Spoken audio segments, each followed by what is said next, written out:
ከስጋቱ ታርፋል። አሜን።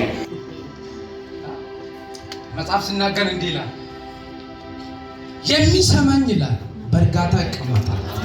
ምን የሚሆን ታዲያ በእርጋታ ለመቀመጥ ምን ያስፈልጋል? መስማት ያስፈልጋል። አሜን። ሳትሰማ በእርጋታ ልትቀመጥ አትችልም። ታዲያ እግዚአብሔር ቃል ስሙ። አሜን።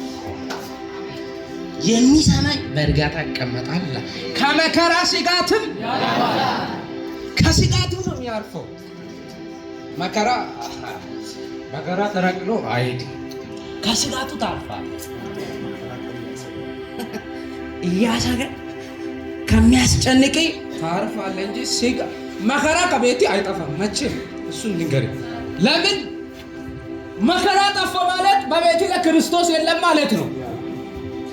ከስጋቱ ነው የሚታርፈው። ስጋቱ እንዳያስጨንቅ ግራ እንዳያጋባ ከስጋቱ ታርፋል። መከራ ከተጠረገ ወገሬ ክርስትና ይፈትሽ። መከራ እያለ ከስጋቱ ታርፋል።